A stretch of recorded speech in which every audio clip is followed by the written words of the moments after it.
Good afternoon and welcome to today's webinar, Creating Support Systems for Family Caregivers. My name is Juliana Lucero and I supervise the Caregiver and Supportive Services Unit with Fairfax Area Agency on Aging. A few housekeeping items before we begin today's session. Today's presentation is being recorded.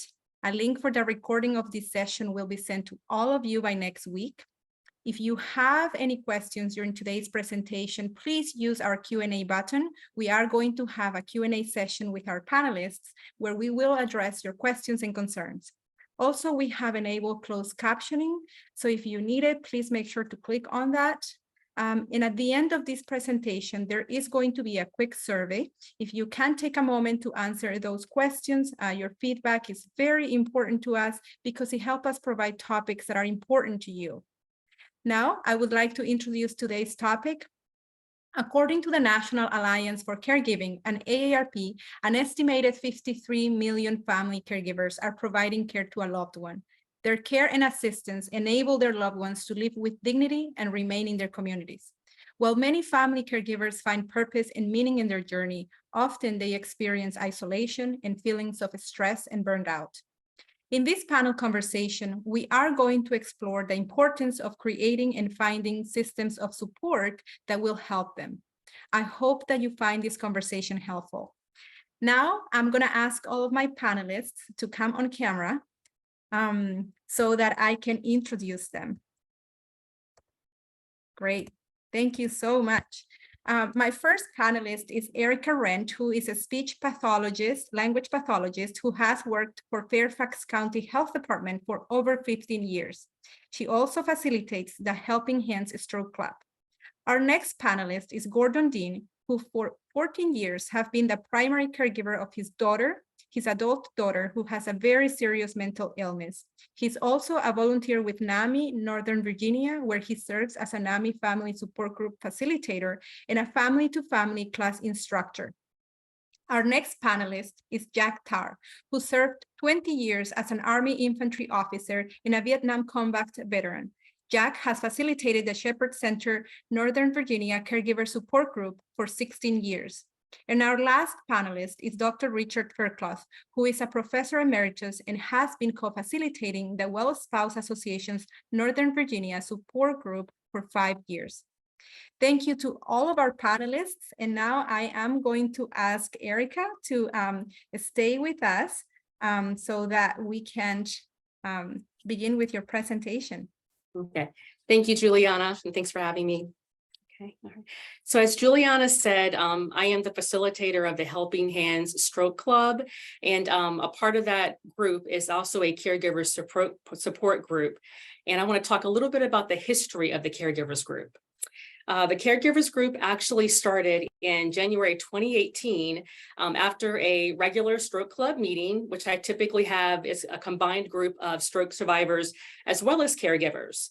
And so we have various topics during our meetings, which are primarily on Fridays. Well, on that particular session, there was a caregiver support focus talking about caregivers and their specific needs and challenges of caring for a loved one who's had a stroke. And one of the caregivers said, I quote, "The stroke didn't just happen to my husband, it affected both of us and completely changed our lives," end quote. And then she went on to provide some specific examples. Well, unfortunately, some of the situations described during the meeting made some of the stroke survivors defensive. And as a result, the caregivers completely shut down and stopped sharing. It was then that I realized the caregivers didn't have a safe place to share openly without judgment to get the support that they actually needed. So as a result of that discussion, I actually emailed all the caregivers and I noted what I had observed during the session. And I had asked the question, is anyone interested in having a caregiver support group just for you to be able to openly discuss your challenges that you experience every day caring for a loved one that's had a stroke? And to my surprise, there was an overwhelmingly response to yes, we need support and we want to have our own group to be able to share any challenges or any personal information that we can't openly share in the full body meeting. And so that's really how the caregivers group was formed. It's only been about 5 years old, or 5 years running, and we currently meet every other month, every second Friday of the month, just for 1 hour. Okay, next slide, please. Okay, I just want to discuss some of the basic goals of the caregivers group. Of course, the #1 goal is to provide support for fellow caregivers.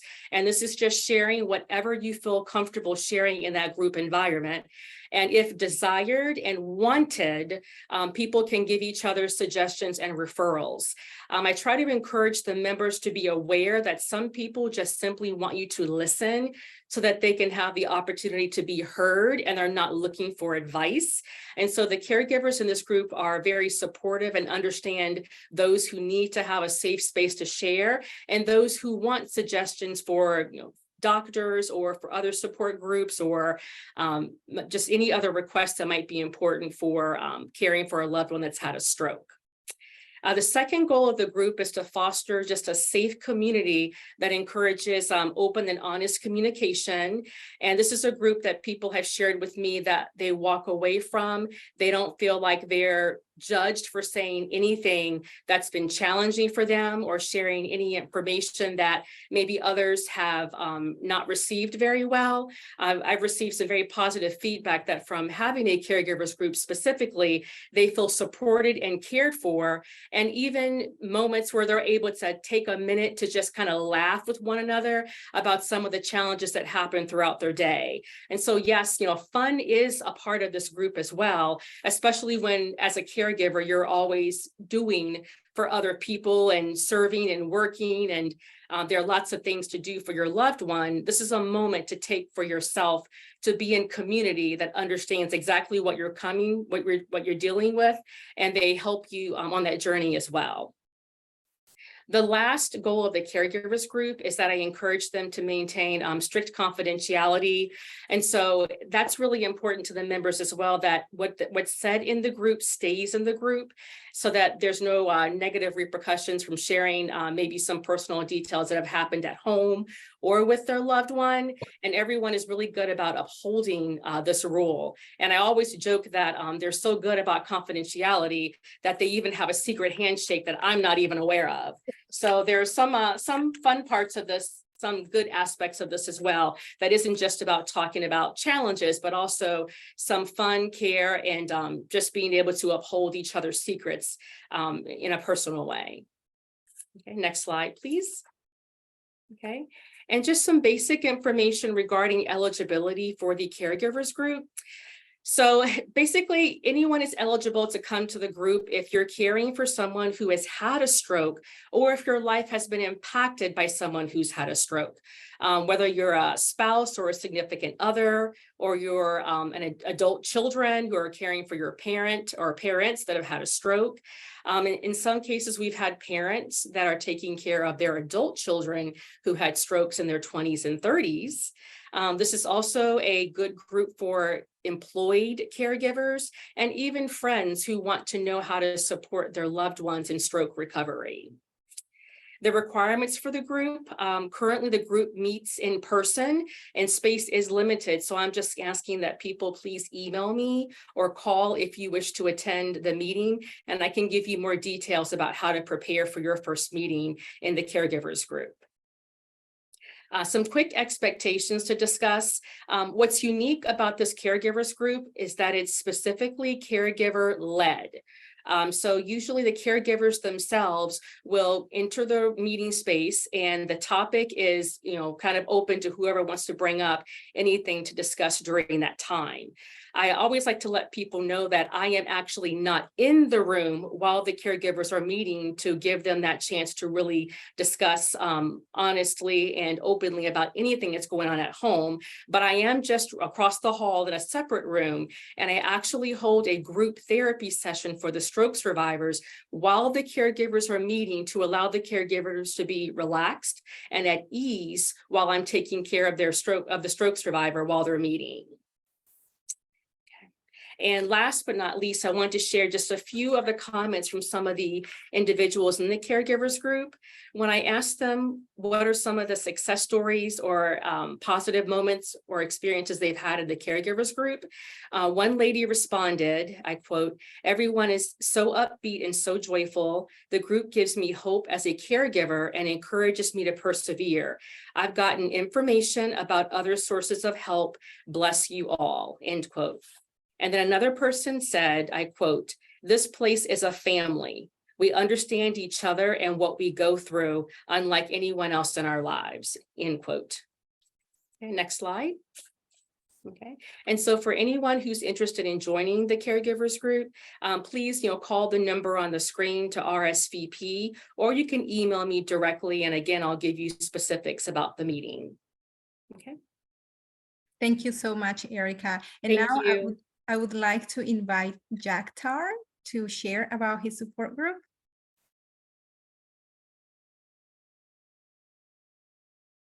Jack, if you could turn your camera on, that would be wonderful.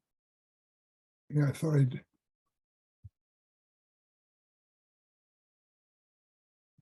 Turn the camera on. Perfect. So the stage is all yours. Again, my name is Jack Tarr, and I facilitate a caregivers support group for family members who care for other family members who have dementia. When someone first finds out that a loved one has dementia, it's usually a shock. Yes, during the previous year or two, there have been signs of this dementia, but when it actually happens, when it's given a name, it's a shock. And part of the shock comes from, what does this mean for me, my schedule, what I'm going to do, and can I do it? Next slide, please.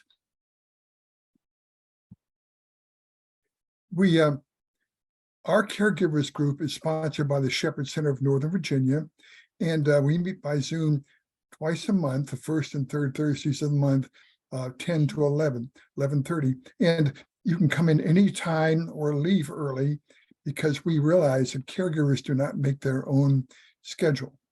A lot of the things that apply to our group, of course, Erica has already mentioned. It's a place to share. Often people think they can do this alone, and some of them do, but it's been found that many caregivers end up with a debilitating disease or experience, or they die before their care receiver dies. So this is where sharing and taking care of yourself are really important. In our meetings, we share, of course, as Erica said, and no one is in charge. I'm there as a facilitator, but people raise their hands people just talk as if they're with a group of friends. They speak and everyone is quiet and listens.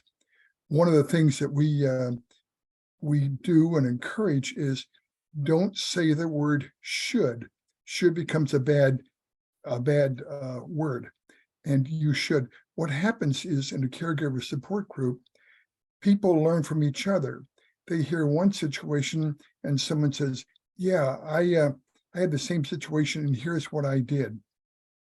Our support groups are a mix of laughter, and there are tears, as Erica said, and there are plenty of tears also. Next slide, please. This tells you about the Shepperd Center.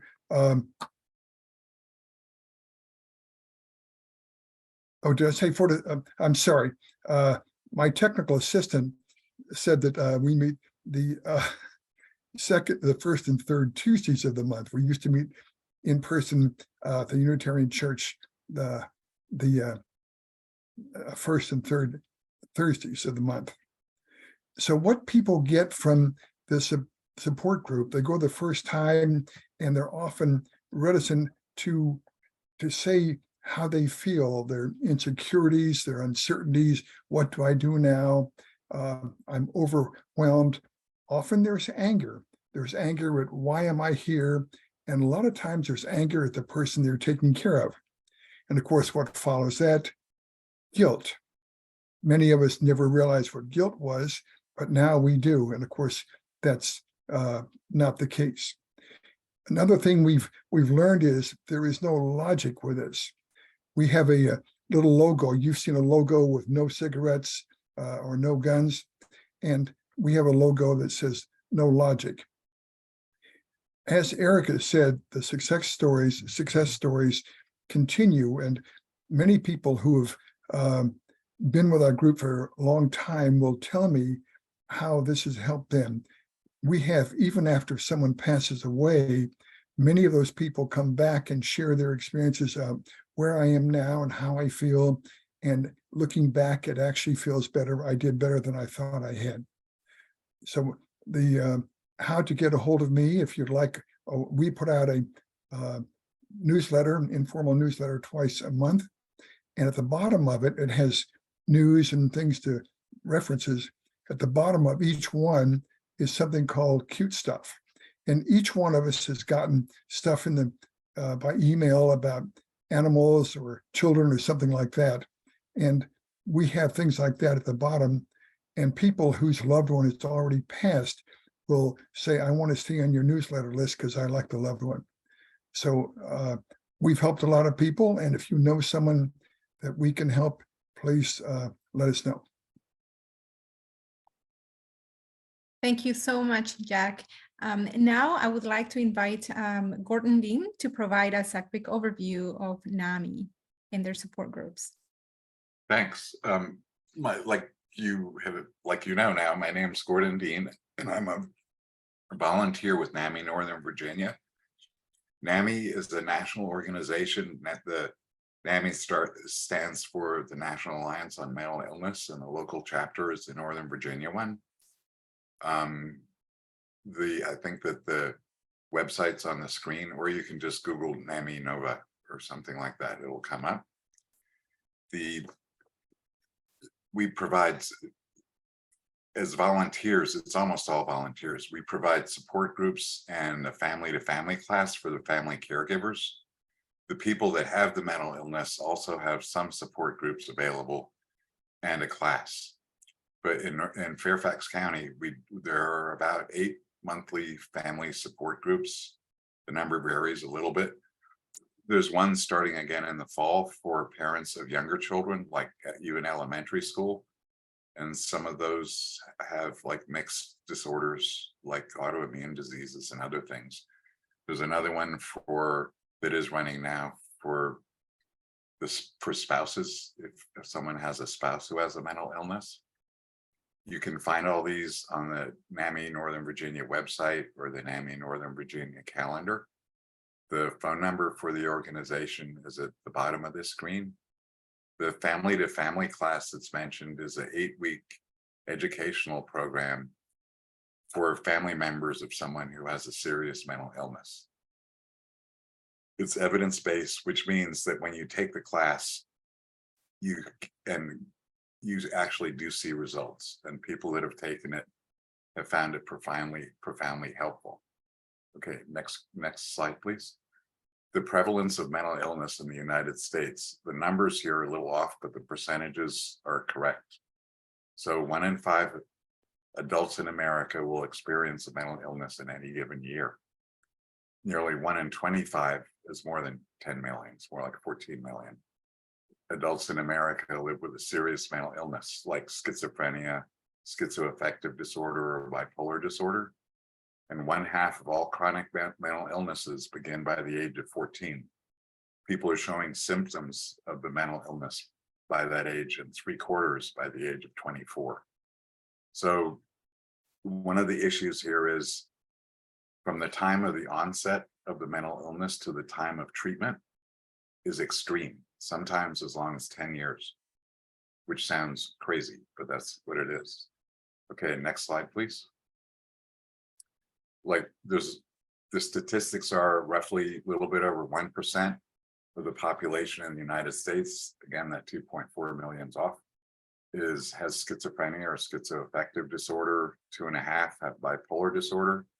Bipolar has 2 types, either the kind that it has mania, where people cycle through being way down to being way high, or sort of a steady down.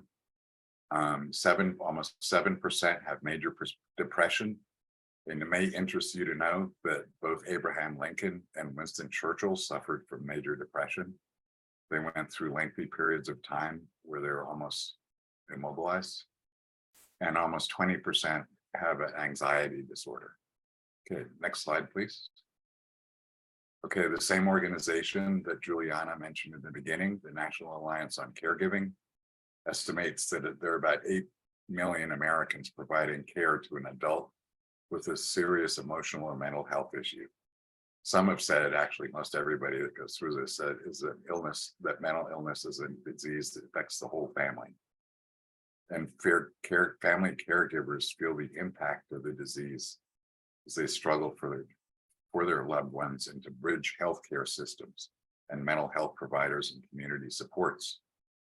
Particularly with mental illness, managing the healthcare system is difficult. HIPAA, the HIPAA regulations that were originally designed to make transfer of medical information easier is now a big barrier, particularly with somebody who has a mental health issue. They usually, if somebody's discharged from the hospital after an episode, they are given discharge papers and the caregiver usually sees them and knows what to do. A good part of the time with mental illness, when that person's discharged, the caregiver never knows anything about what's in the discharge paper. And then just a note on this organization, they produced a report called On Pins and Needles, which I think is linked here, or it also comes up in Google. It's about the challenges caregivers of someone with a mental illness face.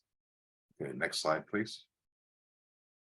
Okay, this is the last slide. And before I continue here, I'd like to say that mental illness can affect any persons of any age, race, religion, or socioeconomic status, including any profession.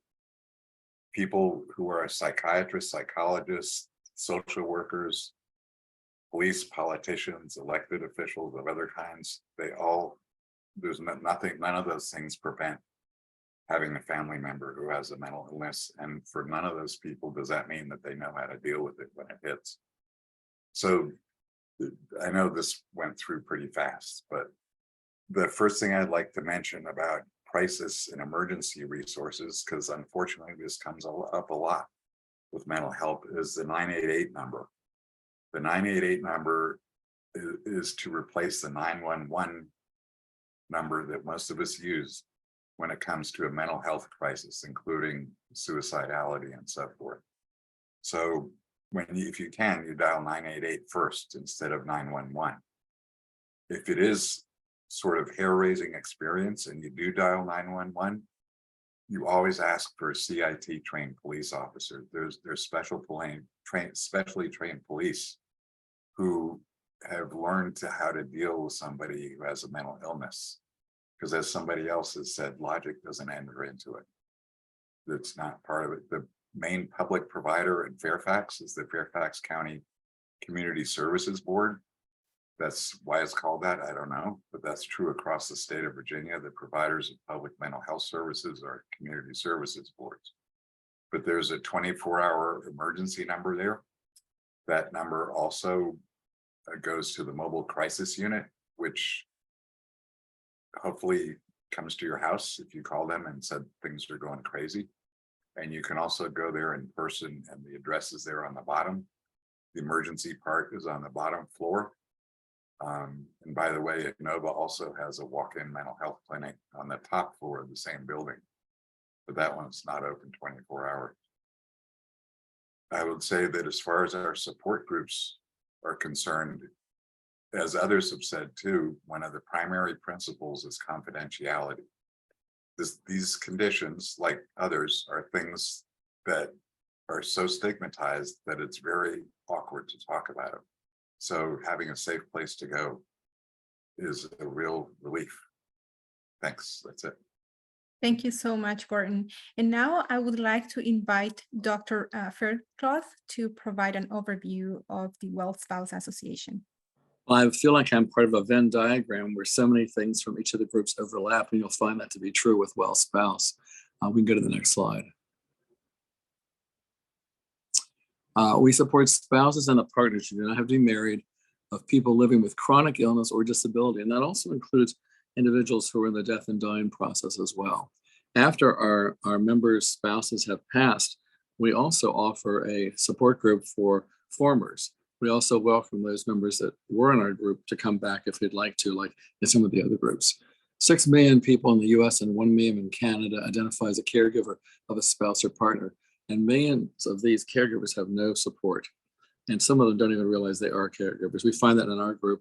Someone will say, well, I'm not really a caregiver. Well, if your spouse is in a nursing home, you're still the caregiver because you're doing everything, all the financial, all the medical intervention, the advocacy. Next slide, please.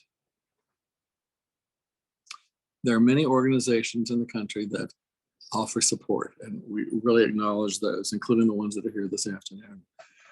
We are unique in that we are specific to spouses or partners. Why join the association? Next slide, please. Our caregiving tends to be medically intensive. The ADLs are the activities of daily life. Many of our family members that are being cared for are unable to do things for themselves where others can. So it's a whole spectrum of disability. We're caregivers for a much longer period of time. I was a caregiver for 12 years, full-time, 24/7. We have less assistance than other caregivers. We have typically when we hire out, we have difficulty getting trained support. We need relief, and that is one place where we can get it, other family members, etc. Our caregiving tends to carry a very high financial burden. I know some of the other groups probably experience the same thing, because if we are, in fact, hiring support, nurses, aid, etc., that's expensive.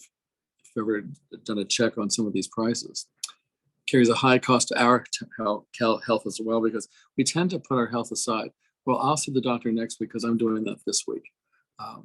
The caregiver, spousal caregiver, tends to be older. In our group, however, we have members in their late 20s through their late 80s, the majority being in their 40s, 50s, and 60s.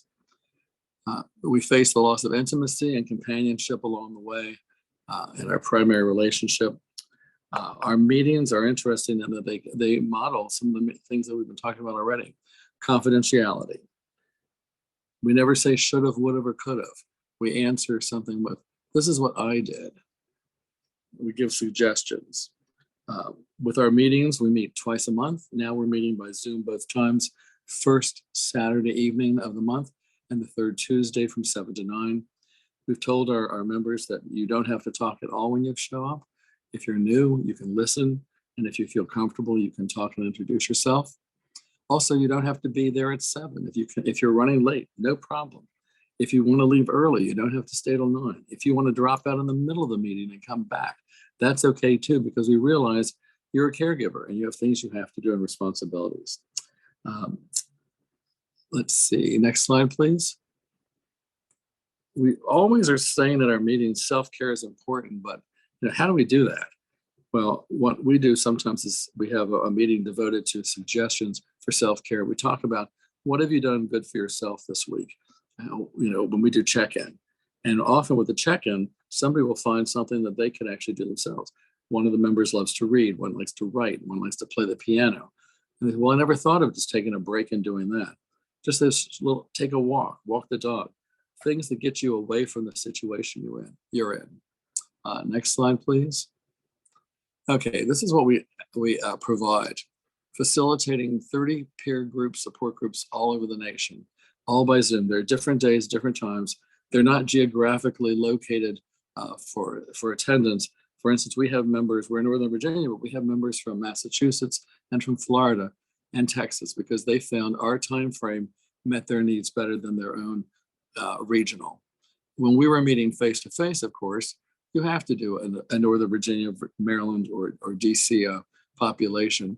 And we met the first Saturday at a lunch meeting. And then the third Tuesday was a face-to-face in the evening in a church. We have a 24/7 support group on Facebook. We also, not mentioned here, we also have a forum that's private on our website for members where you also have an avatar where you don't even have to use your real name to talk about various situations that you're interested in. We also have a way of connecting members one-on-one through the main office. We have our programs that are online and meet your need wherever you are. We have events. Webinars about emerging research on caregiving trauma, narrative writing programs. We've had 4-week meditation programs. We have book review and movie discussions. And then we also have regional respites. Those are like a weekend away. So if you can get away, you can go with other caregivers and just decompress. We have them on the East Coast, we have them on the West Coast. The national conference has been during COVID online, but we hope to go back face to face. It was in the East Coast, planned for last fall, and hopefully this fall, we're hoping to have it again, but we may be online. There's a quarterly mainstay, we call it, newsletter that has articles that are published by members of our community. They can be review articles of literature, they can of books, they can be what's going on in your life, how are you meeting certain challenges, and things of that sort. We also align with many of the organizations that are advocate for caregiving policy at the national and state level. So we have a member of our board who does all the research for that and also then puts it into the mainstay. Next slide. We've been a group for 35 years. I've been involved for the last 13 and a caregiver support leader for 5. I'm a widower now, but I've remained a caregiver support leader because I see the necessity of being able to give back to our group. Let's see. The rest you can read on your own. There's no reason to read it out loud to you. I've already mentioned the 30 support groups that meet monthly, and they are published. And if you go to the website, you can find a support group that would meet your time frame in your location. We're volunteer driven. We have one salaried employee that works at the main office as sort of a clearinghouse and for things that might require mail outs. Our mainstay is electronic now. We used to have it by mail, but it became prohibitively expensive. We're a 501c3 membership organization. And one more, please. And if you'd like more information about the group, I invite you to visit WellSpouseorg. It's very easy to remember. You'll find lots of information there about the organization. We are membership driven, and we would love to have you if you need our services. Thanks, Juliana. And thank you, the rest of the panel as well. Thank you so much for those wonderful presentations. And at this point, I would like to ask all of the panelists to turn your cameras and mics on so we can start our conversation. And I also want to invite the audience at this point to submit your questions. We really want to address any concerns, any questions that you may have or want to know more about. And while you do that, I do have a question for all of you. And you kind of have already talked about that. And so since each one of you works with specific groups of family caregivers, could you talk a little bit about some of those unique challenges that each one of the caregivers that you work with currently face? Let's start with Erica, and then we'll just follow the same order in which you all presented. Okay, so some of the challenges that the caregivers have shared that they often face is that usually when their loved one has had a stroke, people kind of rush to your side and they're there for you and they're encouraging you and they're doing what they can to help support you when it first happens. But as most of us know, stroke recovery is lifelong. And some of our members have experienced losing some friendships because they're waiting for the stroke survivor to get better or to get back to him or herself, or to return to normal functioning activities. And some of them don't. They have ongoing challenges that require constant ongoing care. And then it kind of isolates the caregiver and the stroke survivor because people don't really understand what it takes to care for someone who has survived such a traumatic experience, both the caregiver and the survivor. So finding people that can actually hear you, understand what you're going through, and give you the time and the space that you need to be able to manage your life that has been completely changed after having something so significant impact your life. And so that's been one of the main things that we talk about in group is, all the family members, they don't always understand. And one day a stroke survivor might have a great day speaking, communicating, talking to people. The next day might be totally different. And so there's the frustration that comes with that, is not having people understand that every day is different. You take it one day at a time. You give each other a lot of grace, but just know that in this moment, do what you can and just love and respect each other. Thank you, Erica. And then I'll pass the mic to Jack. I think one of the things that's different from our support group for family members who have dementia is that person who we have always used as a sounding board, if that's your spouse, or the parent who's been someone you looked up to or could say, hey, mom, do you remember when so-and-so? That person's gone and going. There was a detective novel years and years ago called The Long Goodbye, and that's what this is. So there's no one to share this with personally. Another thing that is difficult is so often we have a challenge in our life and we say, whoops, there's going to be a light at the end of the tunnel. In this case, there isn't a light at the end of the tunnel, no light at all.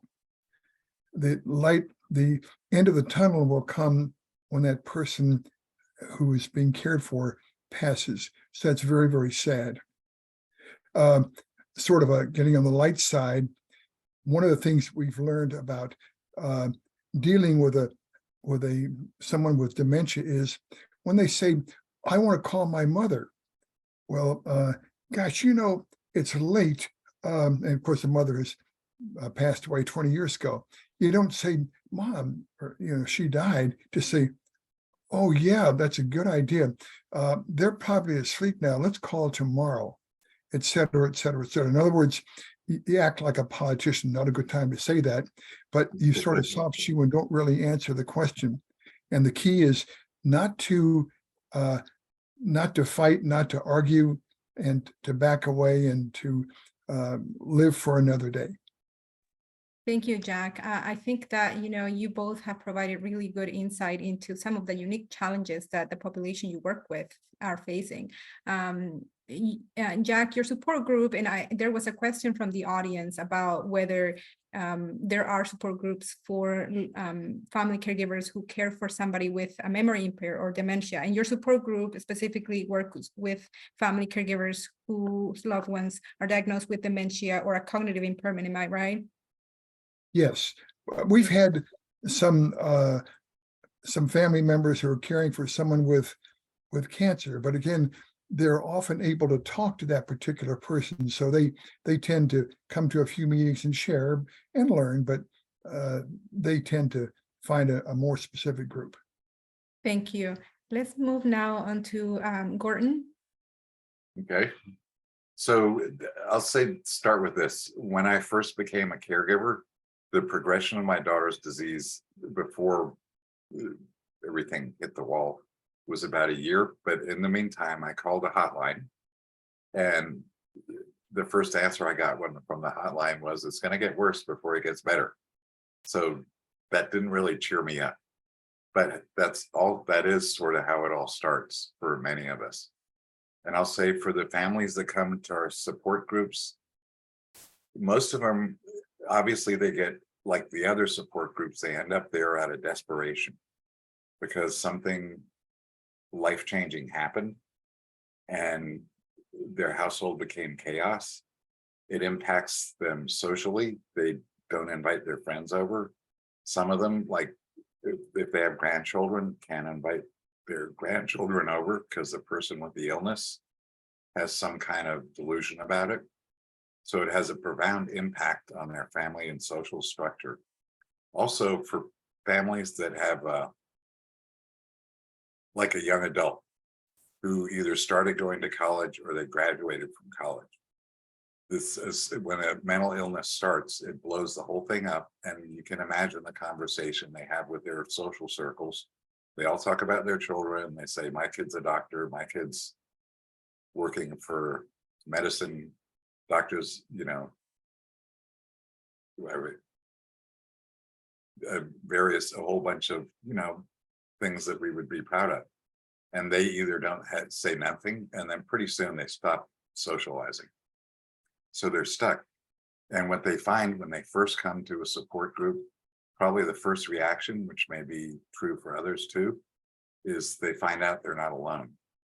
And they feel so isolated and desperate and hopeless before they get there. That's pretty much the first thing that they receive from I think all of our support groups. Thank you. Thank you for saying that, because it's sometimes it's very hard to put yourself in somebody else's shoes. And we can see that each group of family caregivers really have very unique challenges. Even though they're all embarking on this journey of caring for a loved one, each one of those needs are going to be determined a lot also by the diagnosis. So thank you so much now I'm going to move on to Dr. Faircloth. Yes, spousal caregivers are unique, and some of you are dealing with spousal caregivers, so you understand completely. First, you're a pair with shared responsibilities of daily living, vacations, doing the laundry, paying the bills, going to the grocery store, and then you're one. So everything you did, plus what your partner or spouse did, is now on you.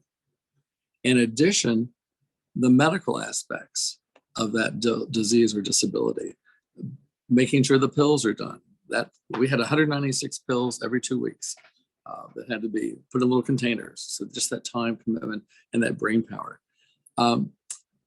We don't think about it, but we have to arrange all the appointments. We have to get the person to the doctors or to the medical facility for tests, transport. Let's see, depending upon the level of disability, you could do this yourself, or you may have to have someone help you, bring a service in to help you get that person to the transport. So that all these things, think about your daily life.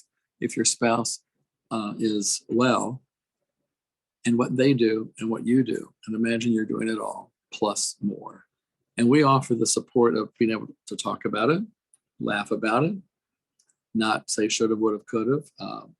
The social isolation is a definite thing that occurs. And when I was at my wit's end in 2013, I Googled spousal caregiver and I got WellSpouse.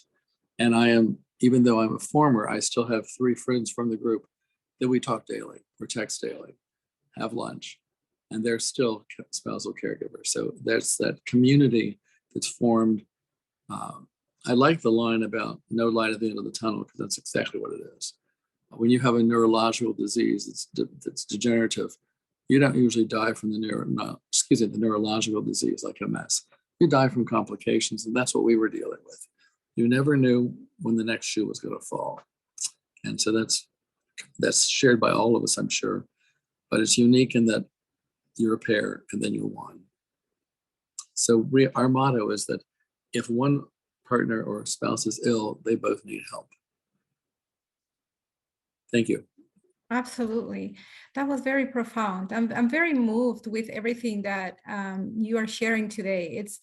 It's so emotional, especially if you are if you are caring for somebody you loved and having to be there 24/7 and having to be that everything, but also caring for your own needs. And so thank you so much for sharing your personal experiences. We do have received a few questions from the audience. And one of the questions that we have is, do your groups have outside speakers who might bring self-care ideas? Well, I can start with that if that's okay. Go ahead. No, we don't. To the meeting, we do have webinars We don't do it at the meeting because we feel that the time in the meeting is for the member to be able to vent, to be able to share. Maybe someone's having a crisis and they came to the meeting just for that. And we also have the confidentiality that we don't allow guests coming in just to observe either. We've had drug companies want to come, social workers that are working in the field want to come. And we say, I'm sorry, we're confidential and we're for our members. So the answer is no, we don't bring them to the meeting, but we do have ways of doing it outside of the meeting. Great to know. What about you, Erica? Well, regarding the self-care aspect, just coming to the group with, no set agenda is very freeing for these caregivers. There's always a to-do list. There's always someone with an opinion, but to come to a caregivers group to be amongst friends who understand and can relate to what you're going through, that is the self-care that they need. And just providing that space and that time to meet that need takes care of everything else. Thank you, Erica. I'll move on to Jack.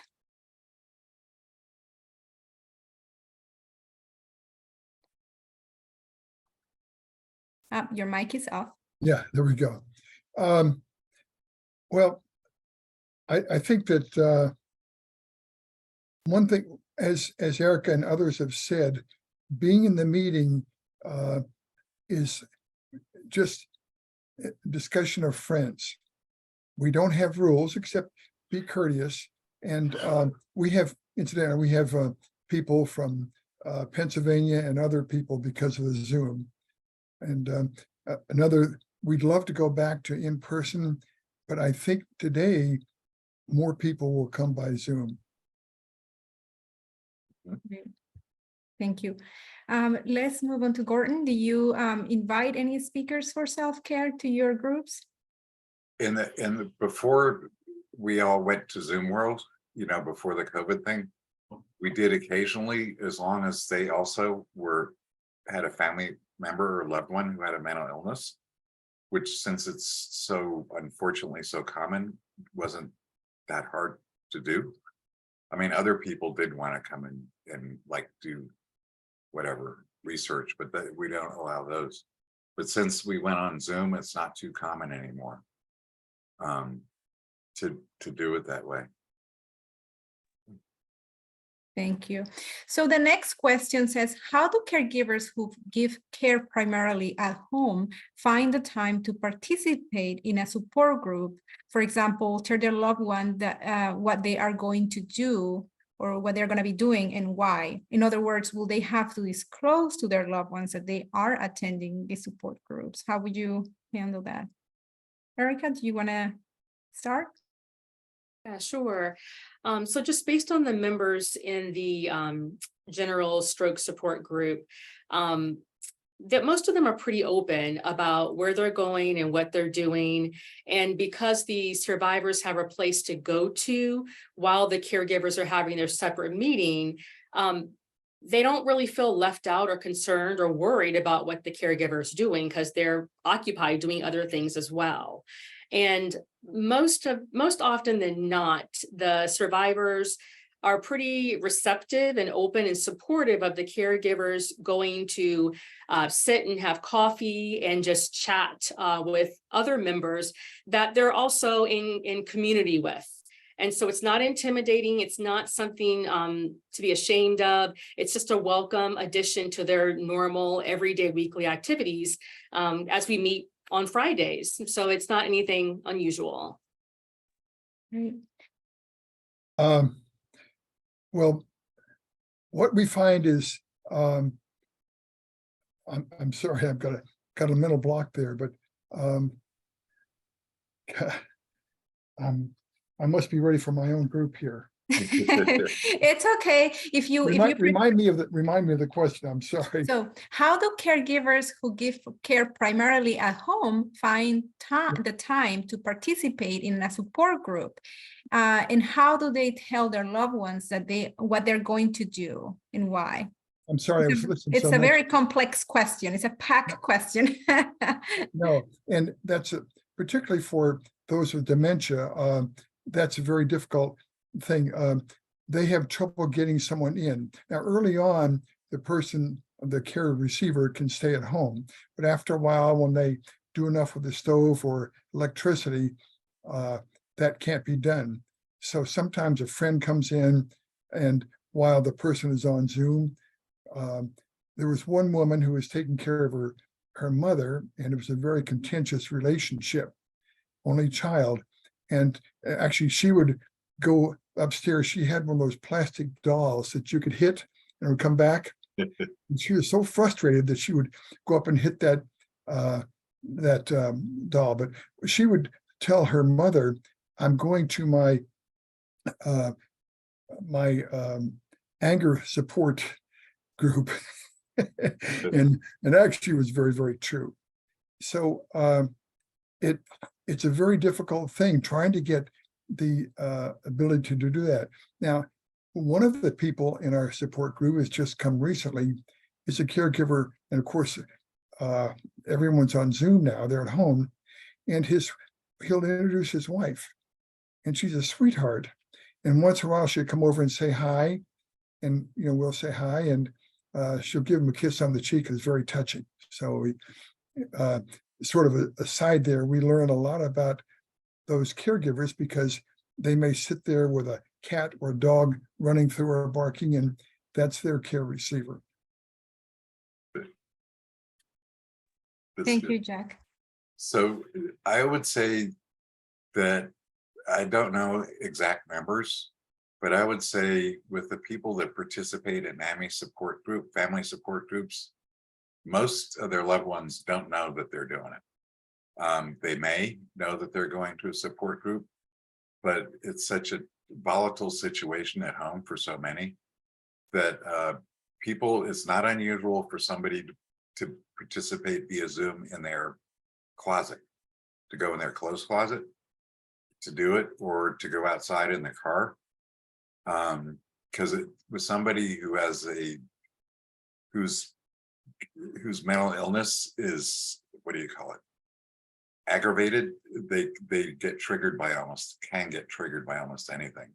So a lot of them are really done in secret. Sometimes they're participating and they're whispering, or they're finding some other place that that's away from everybody. Okay. Thank you. Dr. Faircloth? Well, as everyone's been talking and reflecting on some of our membership, we've only had one in the history of, since I've been a facilitator, that the spouse objected to the person going to the group and actually forced them to stop coming. And that's one in a lot of people. Because we're meeting at night and by Zoom, our caregivers have found a space in the home that is private, and they just tell their spouse that they're going to the support group and why they're going, and it's nothing bad about them, and they try to diffuse it that way. We don't have any that are suffering from the mental illness with a delusion factor that would cause a problem. We do have one guy who has teenage kids, and they're always in the house, always noisy, so he goes out in the carport or in the car, and that I understand, just to get away from the chaos. But we've been very fortunate. Now, like I said, when we were meeting face to face, we have members now that could not come because they couldn't find that time frame involving the commute as well as just the 2 hours. So no, I don't think ours really have that issue because most of ours are not dealing with dementia. Great.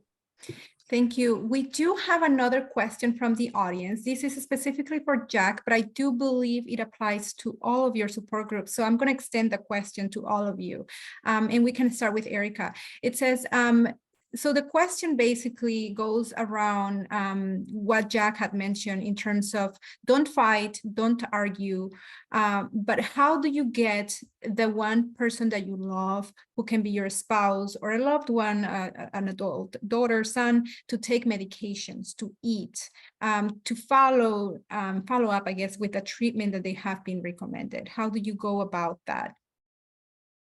When, let's say, the loved one might not be in agreement, might not be the easiest person to just be on board with what they need to be treated for. Yeah, I think it's maybe Jack should probably take that question. I don't see as much of that as in my group. But I think for people who have dementia, you'll probably see a lot more of that, if I'm not mistaken, Jack.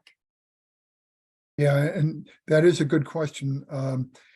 I mentioned before about being like a politician, don't really answer it correctly. And what we found is, well, remember Dr. So-and-so who you like said, you've got to take this. And, but you finagle, you do whatever you can do to try to get them to take that medicine. Sometimes you crush it and put it in a drink or something like that, but very, very difficult question. So that's probably one of the touchiest and toughest topics for family caregivers of somebody who has a mental illness, because getting them to take meds I mean, none of us maybe like to take meds and we all forget. But first of all, they don't like how the meds make them feel, because a lot of them are very sedating. Secondly, a lot of them have, which this is a fancy word for anosognosia, which means they don't know that they have a mental illness. In a way, it's like some of these other conditions, it's not a denial, it's just total unawareness. So it's just irritating if somebody keeps telling them to take meds. So there is a sort of, it's a book that's widely circulated in mental health circles called I'm Not Sick, I Don't Need Help, by a psychologist named Javier Amador. And it's the way he learned to communicate with his brother who had schizophrenia. And it gives examples of how he treated his patients and communicated with them to help them get to where they would take the medicine. In our country, in other countries, maybe not, but in our country, you can get in all kinds of trouble if you grind up the meds and put it in their food without them knowing it. Although it happens a lot, but I'm just saying it for whatever it's worth. Okay. Anyway, so it's a big challenge. I would say that book is probably one of the most helpful things people find. Yeah. And I think it's important here to distinguish the diagnosis of a mental health illness versus dementia. And especially if you have guardianship of somebody who has dementia. So exploring different creative ways with the primary care provider in terms of how you can help the person take the medication. I do recall when I was in a memory care facility doing my internship, there were a lot of creative ways in which the medical staff will help the patient to take the medications, and some of them were through juices or food. So always a good idea to talk to the providers. And I'll move on to Dr. Faircloth. I can only speak from personal experience because this has never really come up that much in our group. But when I was a caregiver, my spouse had some short-term memory issues with EMS, and they didn't want to do their PT every morning, or they didn't want to take their meds or do their INR, which is a finger stick. And so, except for the finger stick, which I would not do myself, I would do the PT with them, and I would do the exercises, and we do it together. And then I take my meds when they're taking their meds, making sure I did not confuse them. But by mimicry. But like I said, in our group, that really hasn't come up as a question. That's an interesting question for me to bring up with our group. Thank you. And we have a very nice comment that we received from someone in the audience. And she says, I am caring for my mother who has a heart condition and is dealing with complications after a recent heart procedure. I resonate with so many things shared here today, and I hope I can find a virtual caregiver group.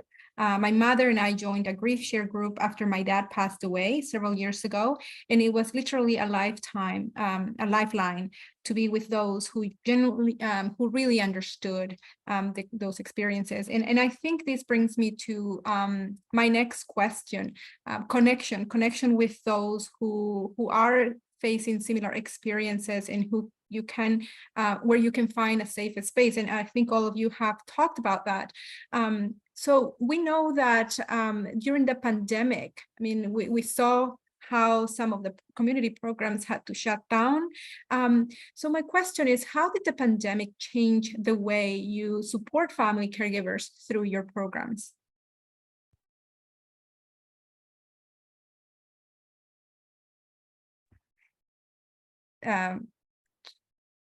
Dr. Faircloth, are you going to go first? I thought Erica was going to go, but she didn't jump in. But I'm going to go. We met face to face until COVID for lunch, and then for our evening group, and for our conference and our respites. When COVID came, we stopped our face to face. We went completely online with Zoom, and we found a benefit to that. A lot of our people don't like to drive at night, even if they're younger. We found that our Tuesday night meeting for 4 months was raining that night, which is strange. We also found that people who could not normally attend the meetings could attend Zoom because they had someone to stay with their loved one. So it worked out much better for us. And but I think even our conference was online. The rest of the course can't be, but that's going to come back. But it's really been a big benefit. And the people that have been able to come that could not come before are really extremely grateful that we are doing in that modality. Yeah, I would just piggyback on that same thing. Zoom was a godsend, really, and it kept people connected who, were obviously terrified, during the initial stages of the pandemic. But it was great that we could still connect and see each other's faces and still have that ongoing community, even during that time of separation. So, yeah, thank you. Yeah, I certainly agree with Richard and Erica. Although, again, we'd like to meet in person, it's surprising how intimate Zoom can be, because you can see a lot of the person. And as I mentioned, you sort of see what's in his or her life with a care receiver sometimes, or with a pet or something, and you learn more about them. And as you've also said, someone's also said, it's a lot more convenient. It takes an hour and a half, 4 hours to have a meeting, whereas it's drive somewhere, take care of somebody. So it's worked out well for us. I would say that it's 50-50. It's much easier for people to get there, like Jack just said, and people from other parts of the country or other parts of the state can participate much more easily. There are people that complain because they want it to go back in person because they like the energy of interacting face to face with people. I think that's what people miss the most, because it is different when you're in the room with somebody and the whole energy is a different thing. So hopefully we'll do that again, but the county's got to open up the building again that we were using. They aren't open anymore on the hours we need them. Anyway, that's part of this change. Okay. Thank you, Gordon, and thank you to all of our panelists. We are at the end of the hour, and so we are going to extend a couple more minutes if you are all okay with that. So before we adjourn, I would like to close this conversation with the following question. What do you wish family caregivers knew before embarking on this journey? And I'll go ahead and start with you, Erica. Okay. What do I wish family caregivers knew before embarking on this journey? It can be a tip or a piece of wisdom that you have learned, anything that you think they should be aware that maybe they haven't thought of. I would say that there is community and support out there for you regarding your specific situation. Don't be discouraged if the first couple of groups that you attend might not be a good fit, but keep trying different groups, talking to people, and eventually you'll find your place and get the support that you need. I would certainly agree with Erica on that. And I don't think there's any way to prepare, but I think one thing we learn is take care of yourself with that oxygen mask. And one thing we have learned is when a caregiver is so tight and is hurting all over and can hardly take a breath because of what he or she feels like and what is in front of him, if she will think about take care of myself before I take care of the other person. And that's a wonderful thing to remember. It's not that you're being selfish by doing that, but it's a very necessary thing, which it gives you a little bit of wisdom. Sometimes the way you feel, that is that inner voice we all look for. So I would say that first, I wish that around the Beltway and the highways here, there were billboards with all these organizations' phone numbers and names on them. Because the biggest issue is people just don't know where to go or how to find anything. And I would say that the other thing, aside from finding organizations that do this, is that the caregiver is 100% just as important as the person they're giving care to. And too often we go down a rabbit hole and get sucked into that. I mean, that's a negative. I mean, I would just say that they're 100% as important as the person they're giving care to. Okay. Thank you. Mhm. And Dr. Faircloth, I agree with what everybody said. Just, we've been putting out publications, we've been putting our business cards in doctor's offices all over the state, all over the district, and every now and then someone will pick up on it. But most of our members come by word of mouth, or they Google us. Google seems to be the main way that people are finding us. But I agree with everyone that we are here for you. It's a community and support. Like Erica said, if you go to a meeting and it's not for you, go to another one. Go to a different meeting. You'll find a population that you can work with. I heard the other day something interesting, that the old thing about is the glass half filled or half empty. And I thought with caregiving and with when you get support, it's always filled. You have to remember that it's filled with air as well. Thank you. Thank you so much to the four of you, because you have given us so much to think about, so much to consider, but also a lot of wonderful information and tips that I hope that everyone in the audience can relate and can utilize for their own journey. I want to remind everyone that we will be sending all of the slides that we had today, and there is contact information in those slides. So if you wish to attend any of the support groups that presented today, please feel free to reach out to them directly. So Erica supports family caregivers and people who have suffered stroke. Gordon Dean is supporting people who have a loved one with mental illness. Dr. Richard Faircloth works with the WellSpouseorg Association as a volunteer facilitating support groups for spouses and partners. And Jack Tarr facilitates a support group with the Shepperd Center of Northern Virginia. And just a quick plug in here that the Shepperd Center also has a lot of services for older adults, and they have offices different places in Northern Virginia. So feel free to reach out to them. Thank you so much to everyone in the audience for spending an hour of your day with us. I want to invite you to our next panel conversation, which will be hosted on Friday, September 29 from 2 to 3. Our topic is going to be on program models for loved ones living with dementia. So we are going to explore the different benefits of day programs.